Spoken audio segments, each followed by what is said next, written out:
Hi, I'm Reverend Dale Brown, pastor of Community Church at Ocean Pines, and I just tell you, it's just the best church anywhere. I am convinced of that because of the wonderful people that worship here. And I'm standing beside our Christmas tree, and I'm looking at different symbols of our Christmas tree. And here's an angel, another angel. The words hope and peace are here, and joy. There's some other symbols of the generosity in the past of this church, and another angel, and the lights, and so we're reminded that Christ came as the light of the world, and different things. But I noticed this ornament in particular. This ornament is it's gold plated or some type of gold metal or color, and it says Angel Tree 2013. And Angel Tree is a ministry where we help children and families to have gifts for Christmas. And this year, because of the COVID and because of need, we've worked particularly with Shall Elementary School, and we're thankful and very pleased to do just that.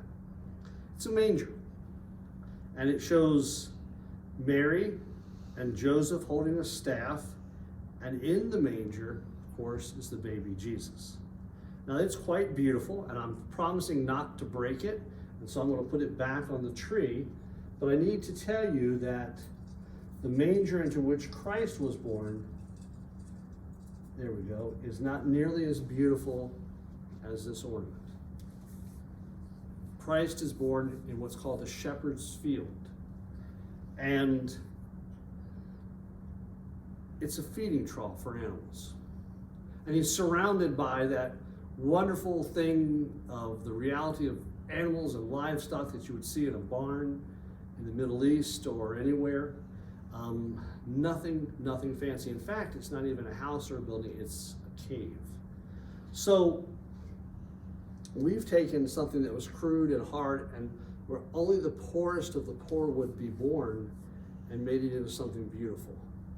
But don't blame this Christmas ornament, because when I was 12, that seems like a lifetime ago, I had the chance to go to Bethlehem and to see the place where Christ is born, and to be at Manger Square, which is, in the past many years has been one of those great places of violence in the Middle East.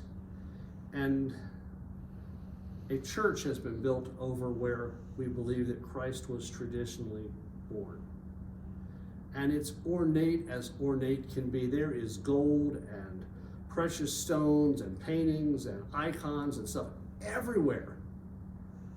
And what is so interesting to me is about, if you want to go in and see this church, this hard, difficult, poor, outdoor manger has been transformed into something of gorgeous beauty and artwork, which is totally different than what we experience in reading the New Testament. I say that because I want to remind us all of something. It was at great cost that Christ came into this world. He gave up the glory and splendor of heaven, which neither this ornament or that church in Bethlehem could even begin to rival.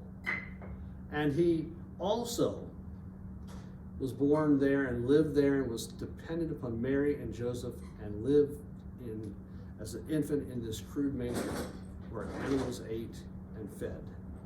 And so we need to keep in mind this story of what God gave up, because it's a reminder of God's great and immense love for us, born in this harsh manger, which we celebrate and which we have beautified because the story of Christ is beautiful. And so contemplate this week, as Christmas is just around the corner, just a few days out, the cost to God to express God's love for us in the baby Jesus in the manger of Bethlehem. And we know that this ornament, that church, have done so because we want to remember. And maybe in reality, we should never forget the love of God expressed through Jesus in the manger of Bethlehem.